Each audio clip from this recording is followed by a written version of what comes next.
For the past 2 years, Jocko Fuel has been the only supplement I've consumed. It's helped me stay in shape now that my competitive career is finished. If you've been waiting to try Jocko, the wait is over. Jocko has now teamed with Walmart, bringing clean fuel to the entire nation. Jocko Fuel is loaded with all the good stuff and none of the bad. And I'm talking no added sugars, no artificial sweeteners, and absolutely no gray area or banned substances. Just pure, clean fuel to power your performances. Jocko Fuel is now available in Walmart nationwide. Products available at your local Walmart are Jocko Malt, ready to drink, Jocko Malt Powder, and Jocko Pre-Workout. How convenient. Guys, the time is now. Consider trying some of my favorites like Jocko Go and Jocko Hydrate. You can even do it online. Use code CHAEL30 at JockoFuel.com or just stop by your local Walmart and get your hands on some Jocko ASAP. Don't wait, might not last. Fuel up with Jocko Fuel and crush your goals. Now there's no excuse for not having clean fuel. Guys, I want you to go get Jocko Fuel today at Walmart.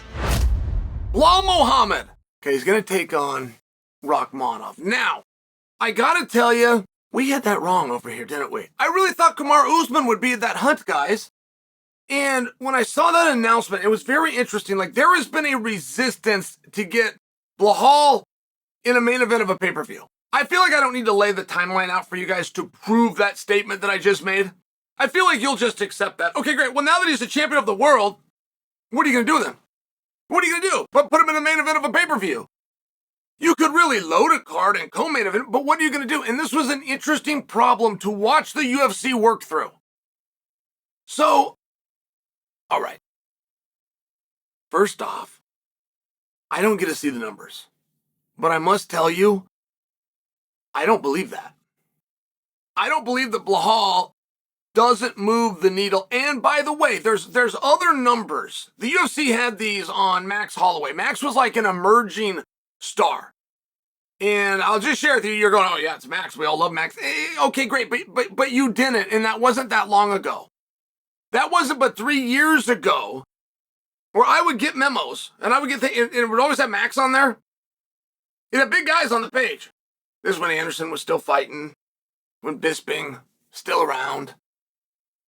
Jon Jones and what's he gonna do? You of course got the heavyweights, Stipe and Francis and such. But then you get, and Max was on there. Hey, make sure you mention Max. And I even asked this one time to one of the top guys. And they said, no, man, we got numbers. We got numbers that this guy is coming. This guy can be a star. We admit he's not, and we don't know for sure that he will be. But we have this trajectory that other guys that have reached the top, and hey, this Max Holloway, this Hawaiian kid, man, he's on that trajectory. So, all right, that could have been more like 4 years ago. I offer that for you because at a minimum, I believe if you were to track those trends, Belal Muhammad is on that same path. I just don't see anywhere that he's doing it wrong. And you finally come down to, hey, is it me? Is it me? I know it's not my fighting. I know it isn't my willingness to fight. I know it's not my ability and my successes that I find. I know it's not the guys I surround myself with because I got Khabib right there and he's the most popular guy ever. I know it's not the promotion that I fight with because that's UFC. Is it me? And that might sound simple, guys. That is a sales trick that ultimately you turn to. When the customer's about to walk off the lot, they're about to walk out of the store, say, hey, did I do something? Should I get a different salesperson here? I know you like the store. I know you like the product. That's why you came in. But now you're leaving with nothing. Is it me? Politicians have done this. Hillary Clinton, to mention a name, did this very well. And she asked a crowd, and she won them over with that. Couldn't answer that question. And I'm telling you that because I don't see what Belal could do more of.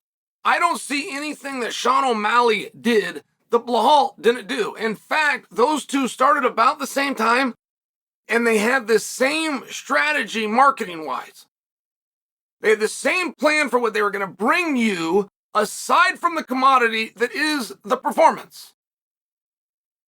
Sean, the headlining act. Belal Muhammad's last fight was a pay-per-view headlining act. I mean, I'm just sharing for you that I don't believe this. I don't believe that there should be a resistance on booking Muhammad. Okay, great. So now you're going to put him against Rakhmonov. You almost have to. Can a guy beat 18 men straight all by finish?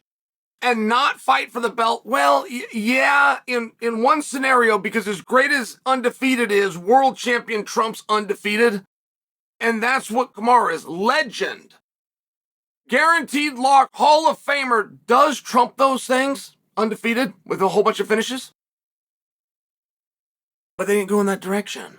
They end up going with Rakhmonov. But it's interesting how we got here, because some of the resistance of doing that is, can these two carry a press conference? Can these two carry a poster? If I put out my marketing, if I go around Vegas and I spend $10 million putting this on taxis and sides of buildings and billboards and print alone, can people look up and know who that is? And there's only been a couple of times in history, by the way, when that answer is yes. You had Chuck Liddell, he had the mohawk that was very well known. You had Rampage with the chain. You put Rampage on the poster, you don't put the chain, all of a sudden you don't get that same effect. And I'm just sharing for you, like, these things get considered. If we do put Rakhmonov on the poster, do we put him with the hat on? Do we put him without the hat on? It's one of these things. And so you need a good supporting cast. And when Dana laid this out, guys, this was as good of a fight announcement as I've seen in 2024. As good of a fight announcement as I've seen, headlined and capped off by a fight that was greatly resisted and thought about even doing. Yes, it worked. The whole thing worked. The whole card jumps off the page. You go, damn. I didn't realize he had so many horses left in the barn that he owed a date to. They are all on this card. And I did think when Belal, and if you saw Dana's announcement, I'm taking for granted that you saw the announcement, starts with this though, right? He starts with the main event. I did think as he worked down the card, I was going to see Kamaru Usman's name. I did believe that Kamaru Usman would be placed there for the benefit of what if I need a backup fighter. And he wasn't. So we got that Kamaru one wrong. And it does lend to a very big question, which is what is next for Kamaru? And I know it's something, by the way. All options are on the table for Usman. He's had one of those careers. He's had one of those careers and he's made that kind of money. All options are on the table, including he walks away.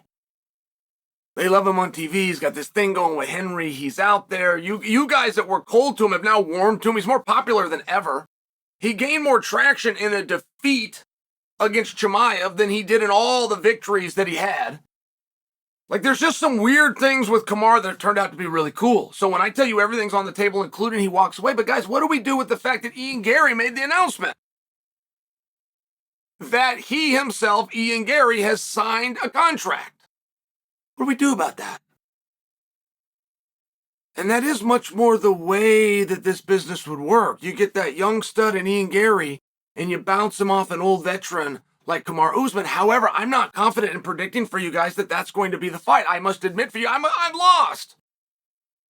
I don't quite know what the fight is, and I'm watching this resistance to Belal. My own partners of DraftKings have already come out with a line. They got the champion of the world who told everybody, told you for 4 years he could beat every man alive.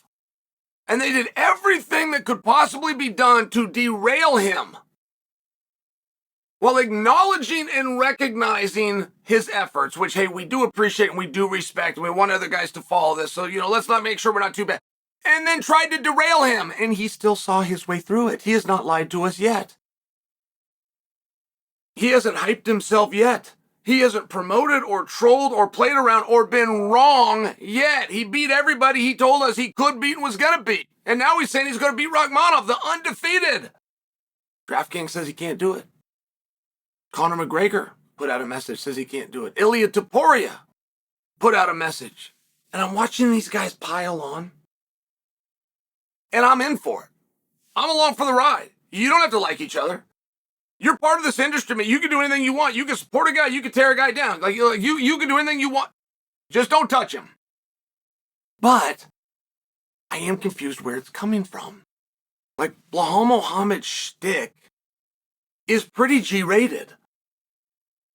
If you wanted to do it on a curb of Sean Strickland being the hottest, and then Belal's family material. Belal wouldn't hug a girl in the ring after he won that was there as part of his celebration because he didn't think that was appropriate. That's how G-rated he is. He's damn near impossible not to like. I gotta tell you, I'm confused on it. But you just might get your way. You don't like him? You want on top of the bill? They brought in the absolute hardest opponent. DraftKings believes they brought in the right opponent. That right opponent, something special. But please don't act like Belal is also not something special.